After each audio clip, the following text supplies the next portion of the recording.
Hi bro. నా పేరు Pawan.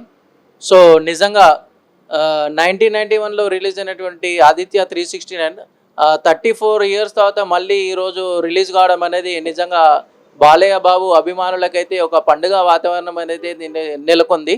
So నిజంగా అప్పట్లో ఎవరైతే ఈ మూవీని చూడలేకపోయారో మళ్ళీ ఒక అవకాశం వచ్చింది బాలయ్య బాబు గారి మూవీ చూడడం.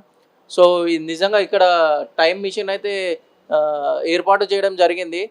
ఈ టైమ్ మిషన్ చూసుకున్నట్లయితే మనము ఒకవేళ మనకి 100 సంవత్సరాలు వెనుకకు పోవాలన్నా, 1000 సంవత్సరాలు వెనుకకు పోవాలన్నా ఈ టైమ్ మిషన్ ద్వారా అదైతే పాసిబుల్ అవుతుంది. సో ఒకవేళ నాకైతే మళ్ళీ వెనక్కి పోవాలంటే నాకు నేనైతే అప్పుడు రాజుల కాలంలో ఉన్నటువంటి ఏవైతే వజ్రాలు, వైడూర్యాలు అన్నీ కూడా తీసుకొని మళ్ళీ మిషన్‌లో యేసుకొని మళ్ళీ ఆహ్, రావడం అయితే జరుగుతుంది. నిజంగా అప్పట్లోనే ఇలాంటి మూవీ తీయడం అనేది నిజంగా డైరెక్టర్ గారికి హ్యాట్స్ ఆఫ్ అని చెప్పాలి.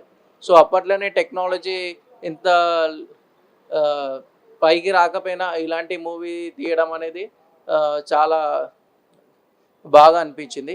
సో ఇప్పుడైతే మనము చూసుకున్నట్లయితే ఎస్‌పి బాలసుబ్రహ్మణ్యం మ్యూజిక్ అవి సాంగ్స్ గాని 'జానవులే నెరజానవులే' ఇలాంటి సూపర్ హిట్ సాంగ్స్ అయితే ఈ మూవీలో ఉన్నాయి.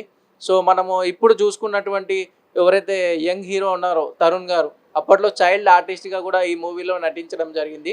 సో ఫైట్స్ పరంగా కానివ్వండి, బాలయ్య గారి యాక్టింగ్ అయితే ఈ మూవీలో చెప్పనవసరం లేదు. నిజంగా చాలా బాగుంటుంది. So family entertainment, love story, so టైంకి సంబంధించింది ప్రతి ఒక్కటి కూడా ఈ మూవీలో మనం చూసుకోవచ్చనమాట. ఒకవేళ భవిష్యత్తులో నాకు ఈ టైమ్ మిషన్ నాకు అవకాశం ఇస్తే నేను ఎట్లయితే మన పైన ఆహ్, ఆకాశంలో ఉన్నటువంటి అన్నీ గూడా చూసి రావడం జరుగుతుంది. ఎందుకంటే భూమిలో ఉన్నటువంటి ప్రతి ఒక్కటి మనం చూస్తున్నాము.